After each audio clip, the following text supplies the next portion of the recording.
ஜிப்மர் புதுச்சேரியில் nursing officer பணியிடத்திற்கான recruitment notice வந்து வெளியிட்டிருக்காங்க. டோட்டலாக 446 வேக்கன்சிஸ் வந்து ஜிப்மர் புதுச்சேரியில் நர்சிங் ஆஃபீஸர் வேக்கன்சி இருக்குது. எந்தெந்த கேட்டகரியில் எவ்வளோ வேக்கன்சிஸ் இருக்குது அப்படின்றத பார்க்குறதுக்கு முன்னாடி இந்த நோட்டிஃபிகேஷனை பொறுத்த வரைக்கும் எய்ம்ஸ் நியூ டெல்லி வெளியிட்டிருக்காங்க. Nursing officer recruitment common eligibility test NORCET 9 மூலயமாக இந்த நர்சிங் ஆஃபீஸர் பணியிடத்தை ஃபில் பண்ணுறாங்க.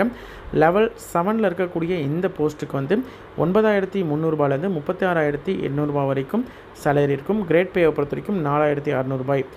குரூப் பியில் இருக்கக்கூடிய பணியிடம் தான் வந்து எய்ம்ஸ் நியூ டெல்லியிலையும் அதர் எய்ம்ஸ்லேயும் வேக்கன்சிஸ் இருக்குது.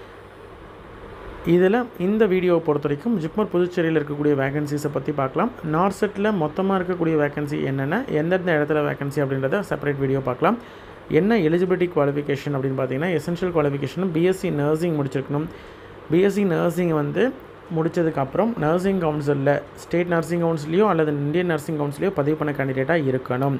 அல்லது பிஎஸ்சி போஸ்ட் சர்டிஃபிகேட், அதாவது போஸ்ட் பேசிக் பிஎஸ்சி நர்சிங் முடித்த கேண்டிடேட் எலிஜிபிள். அவங்களும் பார்த்திங்கன்னா ஸ்டேட் நர்சிங் கவுன்சிலையோ அல்லது நர்சிங் கவுன்சிலையோ பதிவு பண்ண கேண்டிடேட்டாக இருக்கணும். இது ஒரு கண்டிஷன். அவங்களுக்கு எந்த விதமான எக்ஸ்பீரியன்ஸும் தேவையில்லை. அதுவே வந்து diploma in general nursing midwifery அப்படின்ற மாதிரி தான் அவங்க ரெஜிஸ்டர் பண்ணதுக்கப்புறம் 2 வருடம் எக்ஸ்பீரியன்ஸ் வந்து இருக்கணும். 50 பெட் இருக்கக்கூடிய ஹாஸ்பிட்டலில் ஒர்க் பண்ண அனுபவம் இருக்கக்கூடிய கேண்டிடேட்டாக இருக்கணும். 18லேருந்து 30 வயது வரைக்கும் இருக்கக்கூடிய கேண்டிடேட் அப்ளை பண்ணலாம். இதில் வந்து சில கேட்டகரி கேண்டிடேட்ஸுக்கு எலிஜிபிலிட்டி வந்து ஏஜ் ரிலாக்ஸேஷன் உண்டு. அது என்ன அப்படின்றத பின்னாடி பார்க்கலாம். ஓபிசி கேண்டிடேட்க்கு மற்றும் ஜென்ரல் கேண்டிடேட்க்கு ஃபீஸ் வந்து 3000 ரூபாய். எஸ்சிஎஸ்டி கேண்டிடேட் இடபிள்யூஎஸ் கேண்டிடேட்க்கு 2,400 ரூபாய். பிடபிள்யூடி கேண்டிடேட்க்கு எந்த விதமான ஃபீஸும் கிடையாது. சரிங்களா? எஸ்சிஎஸ்டி கேண்டிடேட்டை பொறுத்த வரைக்கும் அவங்க எக்ஸாம் அட்டன் பண்ணதுக்கப்புறம் அந்த 2,400 ரூபாய் ரீஃபண்ட் ஆகிடும், உங்களுக்கு ரிட்டர்ன் வந்துடும். சரிங்களா? அப்ளிகேஷன் ஃபீஸ் ஒன்ஸ் பே பண்ணிட்டீங்க அப்படின்னா வந்தால் ரிட்டர்ன் பண்ண மாட்டாங்க. நார்செட்டோடைய ப்ரிலிமினரி எக்ஸாம் ப்ரிலிம்ஸை பொறுத்த வரைக்கும் செப்டம்பர் 14, 2025 ஞாயிற்றுக்கிழமை நடக்கும் அப்படின்னு சொல்லியிருக்காங்க டென்டேட்டிவாக. அதே மாதிரி நார்செட்டோடைய மெயின்ஸ் வந்து செப்டம்பர் 27, 2025 சாட்டர்டே வந்து நடக்கும் அப்படின்னு சொல்லியிருக்காங்க. இது ஃபுல் அண்ட் ஃபுல் வந்து சென்ட்ரல் கவர்மெண்ட்டில் இருக்கக்கூடிய பணியிடங்கள் தான். சரிங்களா? எய்ம்ஸாக இருக்கட்டும், ஜிப்மராக இருக்கட்டும், இதில் இருக்க எல்லாமே வந்து மத்திய அரசினுடைய நிரந்தர பணியிடங்கள். ஆன்லைனில் தான் அப்ளை பண்ண முடியும். அப்ளை பண்ணுறதற்கான கடைசி நாள் ஆகஸ்ட் 11, 2025 5 மணி வரைக்கும் அப்ளை பண்ணலாம். சரிங்களா? இதற்கான எலிஜிபிலிட்டி செக் பண்ணிவிட்டு அதுக்கப்புறம் நீங்கள் வந்து அப்ளை பண்ணுறது நல்லது. அதே மாதிரி எல்லா விதமான டாக்குமெண்ட்ஸையும் ப்ராப்பராக வச்சுக்கிட்டு அப்ளை பண்ணுறது நல்லது. சரிங்களா? ஆன்லைன் போர்ட்டல் வந்து 11/8/2025 வரைக்கும் ஓப்பனில் இருக்கும். அதே மாதிரி உங்களுடைய ஃபோட்டோ, சிக்னேச்சர், லெஃப்ட் தம் இம்ப்ரெஷன் இதெல்லாம் ரெடியாக வச்சுருக்கணும். மெயில் ஐடி, அதே மாதிரி ஃபோன் நம்பர் இதெல்லாம் வந்து கையில் கண்டிப்பாக வச்சுருக்கணும். டக்குன்னு சொல்லிட்டு நீங்கள் அப்ளை பண்ணுறதுக்கு. Nursing officer recruitment common eligibility test NORCET 9 பொறுத்த வரைக்கும் ஆல்ரெடி எம்ப்ளாய்மெண்ட்டில் இருக்கக்கூடிய கேண்டிடேட், அதாவது ஆல்ரெடி ஸ்டேட் கவர்மெண்ட்லேயோ சென்ட்ரல் கவர்மெண்ட்லேயோ அட்டானமஸ் இன்ஸ்டியூட்லேயோ ஒர்க் பண்ணிட்டு இருக்காங்க அப்படின்ற மாதிரி தான் என்ஓசி சர்டிஃபிகேட் வந்து ப்ரொடியூஸ் பண்ணணும். ஏஜ் ரிலாக்ஸேஷனை பொறுத்த வரைக்கும் எஸ்சிஎஸ்டி கேண்டிடேட்க்கு அப்பர் ஏஜ் லிமிட்லேருந்து ப்ளஸ் ஒரு 5 வருடம், ஓபிசி கேண்டிடேட்டுக்கு ப்ளஸ் 3 வருடம், பிடபிள்யூடி கேண்டிடேட்டுக்கு 10 வருடம், பிடபிள்யூடியில் ஓபிசி கேண்டிடேட்னா 13, எஸ்சிஎஸ்டி கேண்டிடேட்னா 15, எக்ஸ் சர்வீஸ்மேன் அப்படின்ற மாதிரி இருந்தால் அவங்களுடைய சர்வீஸ் கூட ப்ளஸ் ஒரு 3 வருடம் வரைக்கும் ரிலாக்ஸேஷன் உண்டு. சென்ட்ரல் கவர்மெண்ட்டில் ஒர்க் பண்ணிட்டு இருக்கக்கூடிய கேண்டிடேட் அப்படின்ற மாதிரி இருந்தால் அவங்களுக்கான ஏஜ் ரிலாக்ஸேஷனில் வந்து எக்ஸ்ட்ரா ரிலாக்ஸேஷன் உண்டு. கம்யூனிட்டி சர்டிஃபிகேட், கேட்டகரி சர்டிஃபிகேட் இது எல்லாத்தையும் நீங்கள் வந்து ப்ராப்பராக அப் டு டேட் இருக்கக்கூடிய லேட்டஸ்ட்டு சர்டிஃபிகேட் அதில் இருக்கக்கூடிய வேலிடிட்டி வந்து இருக்கா அப்படின்றத செக் பண்ணிவிட்டு அதற்கேற்ற மாதிரி நீங்கள் வந்து அப்ளிகேஷனை ரெடி பண்ணணும். சரிங்களா? அப்ளிகேஷனை பொறுத்த வரைக்கும் www.aimsexams.ac.in வெப்சைட்டில் தான் நீங்கள் வந்து அப்ளிகேஷன் டவுன்லோட் பண்ணுற மாதிரி இருக்கும். ஃபில் பண்ணிவிட்டு டவுன்லோட் பண்ணுற மாதிரி இருக்கும். நோட்டீஸாக இருக்கட்டும், எல்லா விதமான கம்யூனிகேஷனும் இந்த பர்டிகுலர் வெப்சைட்டில் மட்டும்தான். அதே மாதிரி பிடபிள்யூடி கேண்டிடேட்டை பொறுத்த வரைக்கும் நீங்கள் ப்ராப்பரான டிசபிலிட்டி சர்டிஃபிகேட் வச்சுருந்தால் மட்டும்தான் வந்து பிடபிள்யூடி கேண்டிடேட்டாக வந்து கன்சிடர் பண்ணுவாங்க. அப்படி இல்லை அப்படின்ற மாதிரி இருந்தால் ஜென்ரல்.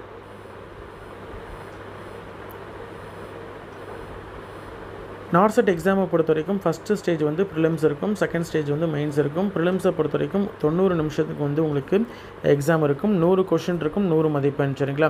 அதாவது 20 கொஷின் வந்து ஜென்ரல் நாலேஜ் ஆப்டிடியூட்லேருந்தும் 80 கொஷின் வந்து நர்சிங் ரிலேட்டட் கோர்ஸ் ரிலேட்டடாக இருக்கும். நெகட்டிவ் மார்க்ஸை பொறுத்த வரைக்கும் 1/3 மார்க்ஸ் வந்து ஒவ்வொரு தவறான ஆன்சர் பண்ணியிருக்கீங்க அப்படின்ற மாதிரி தான் 1/3 மார்க்ஸ் வந்து மைனஸ் ஆகும். கொஷின் பேப்பரை பொறுத்த வரைக்கும் 5 செக்ஷனாக பிரிச்சிருப்பாங்க. ஒவ்வொரு 18 நிமிஷம் அப்படின்னு சொல்லிட்டு 5 செக்ஷனாக பிரிச்சிருப்பாங்க. 20 கொஷின் இருக்கும் ஒவ்வொரு செக்ஷன்லேயும். சரிங்களா? ஒன்ஸ் நீங்கள் ஒரு செக்ஷனை ஓப்பன் பண்ணியிருக்கீங்க அப்படின்ற மாதிரி தான் அந்த 20 கொஷின் முடிகிற வரைக்கும் நீங்கள் வெயிட் பண்ணி தான் ஆகணும்.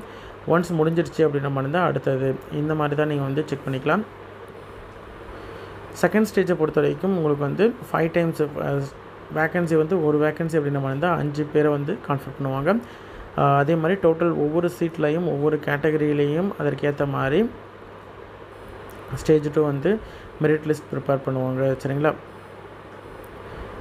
நார்செட் மெயினை பொறுத்த வரைக்கும் 180 நிமிஷத்துக்கு வந்து எக்ஸாம் நடக்கும். 160 கொஷின் இருக்கும். 160 மார்க்கு எம்சிக்யூ தான். 1/3 மார்க்ஸ் வந்து மைனஸ் ஆகும். 4 செக்ஷனுக்கு வந்து 45 நிமிடம் அப்படின்னு சொல்லிட்டு பிரிச்சிருப்பாங்க. ஒவ்வொரு செக்ஷன்லேயும் 40 கொஷின்ஸ் வந்து இருக்கும். சரிங்களா?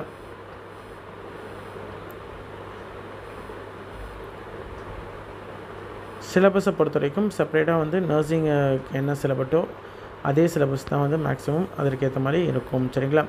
aimsexams.ac.in தான் வந்து அஃபிஷியல் வெப்சைட். எல்லா விதமான இன்ஃபர்மேஷன் ஜெண்டர் மாடல் நம்ம எல்லாமே அதில் தான் வந்து வெளியிடுவாங்க.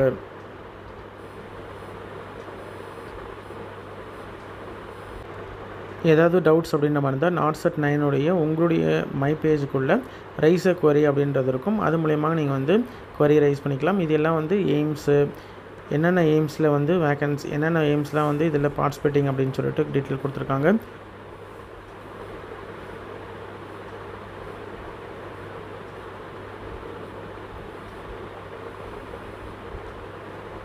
இதான் வந்து நார்செட் 9 வேக்கன்சி சீட் டிஸ்ட்ரிபியூஷன். இதில் ஜிப்மர் புதுச்சேரியை பொறுத்த வரைக்கும் 446 வேக்கன்சிஸ் வந்து டோட்டலாக அனௌன்ஸ் பண்ணியிருக்காங்க. யூஆரை பொறுத்த வரைக்கும் டோட்டலாக வந்து 180 வேக்கன்சிஸ் இருக்குது. யூஆரில் ஓபிசியில் 121 வேக்கன்சி இருக்குது. எஸ்சியில் 63 வேக்கன்சி, எஸ்டியில் 33 வேக்கன்சி, இடபிள்யூஎஸை பொறுத்த வரைக்கும் 49 வேக்கன்சி, பிடபிள்யூடியை பொறுத்த வரைக்கும் 39 வேக்கன்சிஸ் இருக்குது. 446 வேக்கன்சி வந்து டோட்டலாக இருக்குது. சரிங்களா?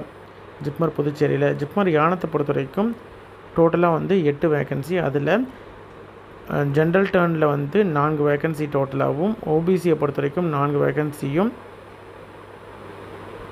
எஸ்சியில் ஒரு வேக்கன்சி இருக்குது, எஸ்டியில் ஒரு வேக்கன்சி இருக்குது. பிடபிள்யூடி அதாவது பிடபிள்யூடிலையும் சரி இடபிள்யூஎஸ்லையும் சரி எந்த விதமான வேக்கன்சியும் கிடையாது. சரிங்களா? இன்ட்ரெஸ்டட் கேண்டிடேட் அப்ளை பண்ணுங்கள். உங்களோட ஃப்ரெண்ட்ஸ் சர்க்கிள்லையோ ரிலேட்டிவ்ஸ்லையோ யாராவது வந்து எலிஜிபிள் அப்படின்ற மாதிரி இருந்தால் அவங்களுக்கு இந்த டீட்டெயிலில் சென்ட் பண்ணுங்கள்.